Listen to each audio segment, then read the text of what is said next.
All right, so we're going to be live for this one. This is a live video from the Antoine Airoldi show. So if you guys have been watching on YouTube, this one will be live on Facebook, and this one will be repurposed on Medium, Facebook Notes, LinkedIn, and also on my YouTube channel. That's where all the vlog videos are at. So if you're just joining, feel free to share this and comment. And we will be waiting for our guest coming up very soon. And like I said, I'm repurposing this on YouTube afterwards. This will be edited with the theme song. What's up, Jan? And it's a pleasure to have you. And we should get started soon. So, all right. I'm going to pull up the questions and we'll be good to go.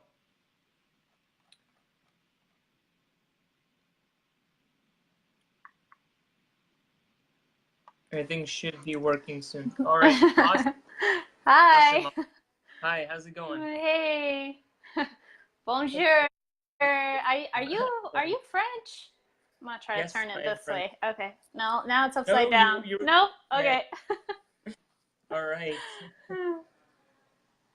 All right, so today we're going to do a live interview. So it's very rare that I do this since I have a phone thing. I can put it on my, let's see. Let's see. I'm trying to get things in order here. Yes.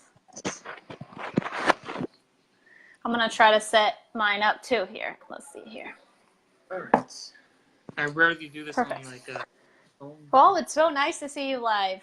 I love it. So I'm trying to get the questions. Of course. Yes. Did you share it out on your pages? So I didn't share it out yet. So I mean, I didn't expect for it to be live. So that's Already 8 all right. people are tuning in. Hey, everyone. Thanks for being Yeah, here. I'm quite popular on Facebook. Nice. Yes. All right. So let's get started. And all right. So let's get this right. Okay. So your expertise is empire life. So can you explain to the audience and to myself what is the empire life? Yeah, what we're all about, right? Totally, Antone. So we're Empire Life. We're a conscious tech and digital marketing company, and we guide influencers and entrepreneurs in launching their online empires. And then Awesome. we've been working one-on-one with clients from the beginning, and then we're transitioning into providing all that comprehensiveness that we've been guiding our clients through in the Empire Life Academy, which is going to be launched in now 3 weeks. And we have a few guest lectures with that.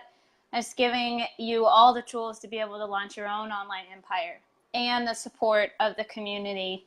It's very exciting. It's like pooping my pants, kind of scary in a sense too. Because it's like, oh my gosh, it's a baby, a new baby, and we're also excited, the whole team, to launch that. And we've already started enrolling students into the academy and being just like part of this super supportive community as well. I feel like is invaluable and has really been invaluable for me and my growth as an entrepreneur. So like yesterday I was in a mastermind.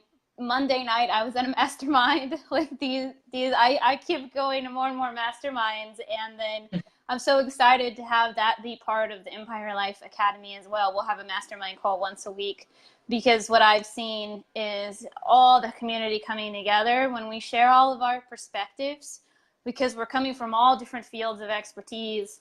We're able to come to the best solution all together. Like just all these minds here in the mastermind, it's invaluable, incredible.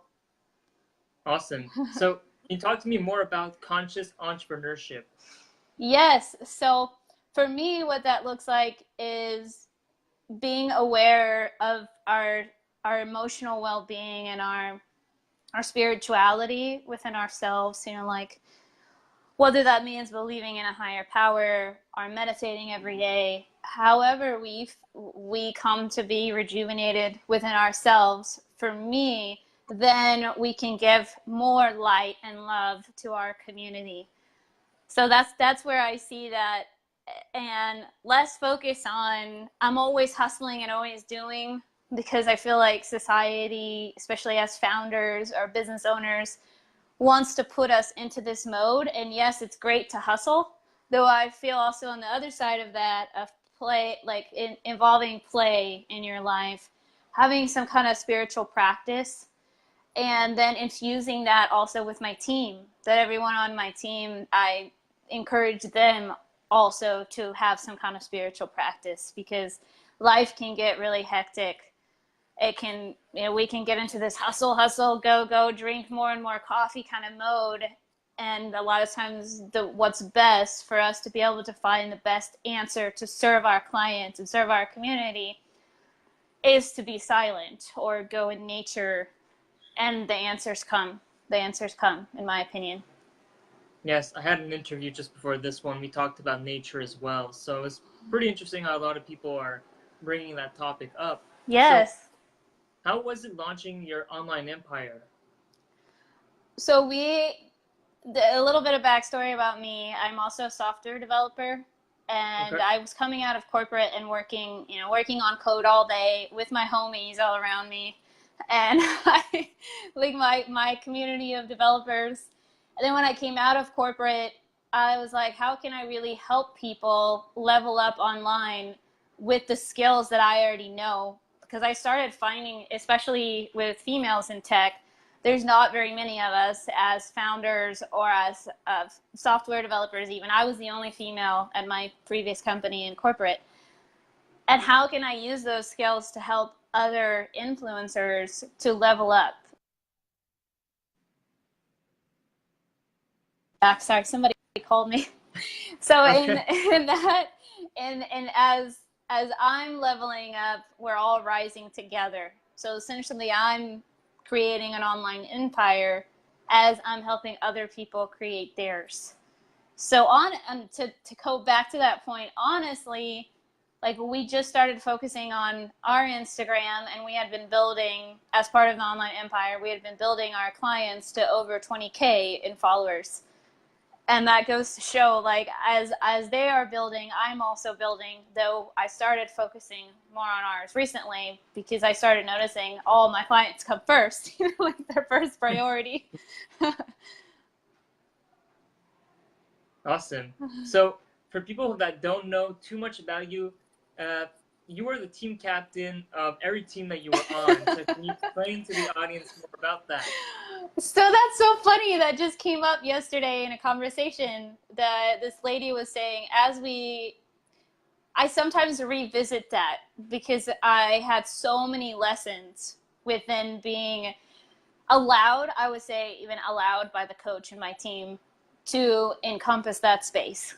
Like them opening, I saw it as a huge responsibility of them opening this space for me and trusting me, because there was always like a unanimous vote by the coach and the team. And they're like, we're opening this space. We trust you.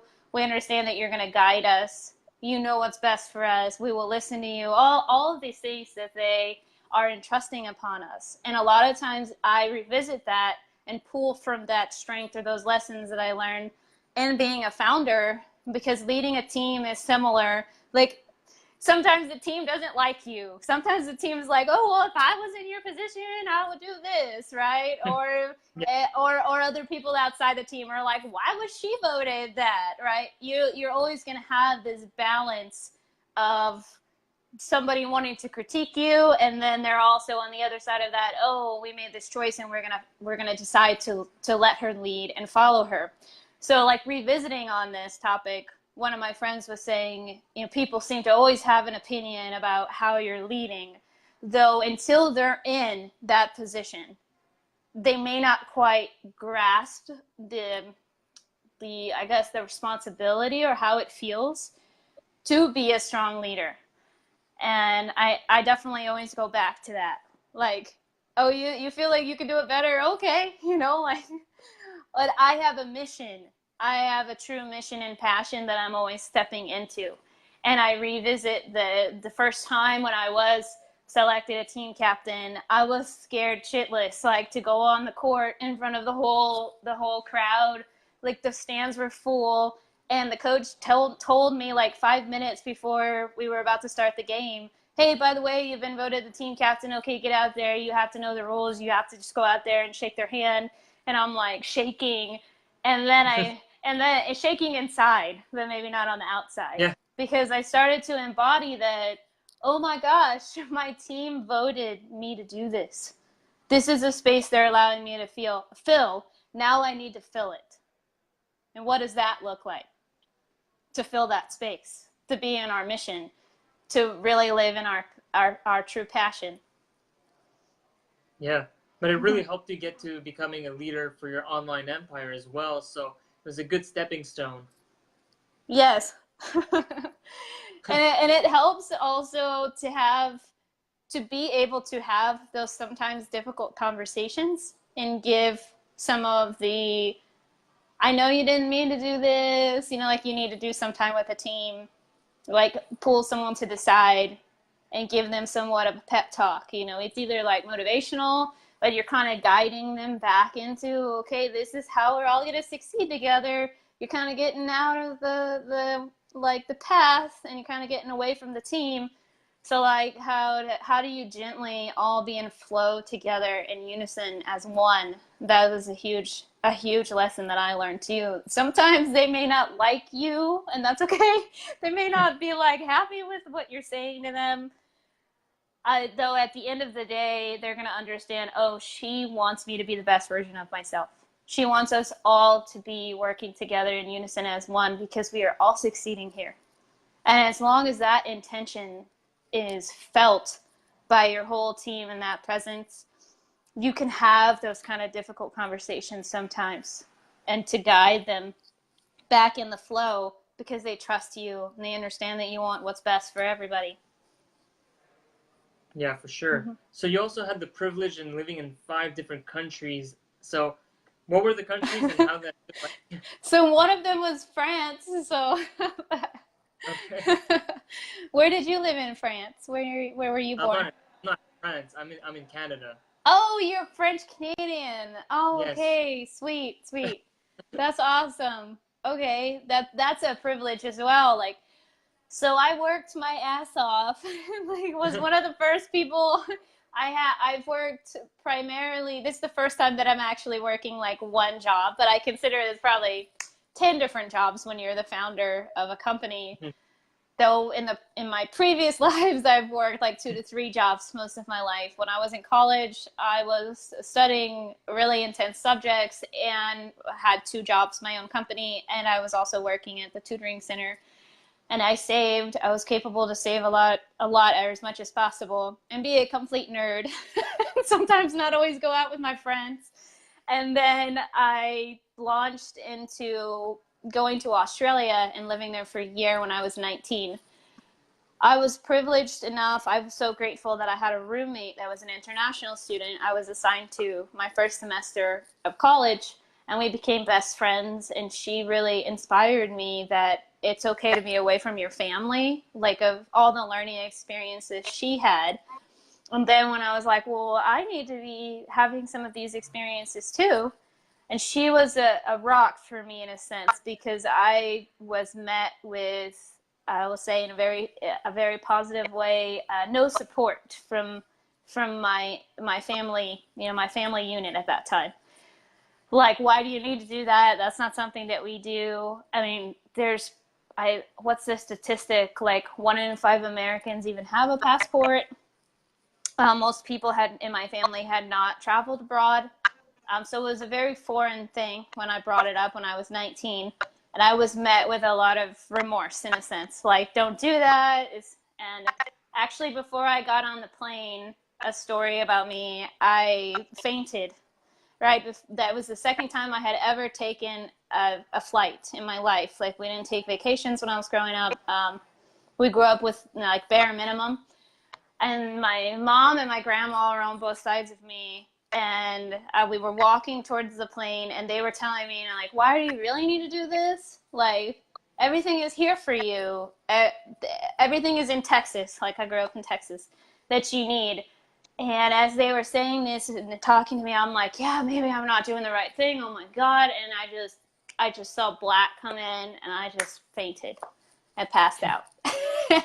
And I kind of like came to, they caught me and they sat me down, and I kind of came to, and blood started coming back in my head again. I put my head down, and I couldn't eat for days after even arriving in Australia.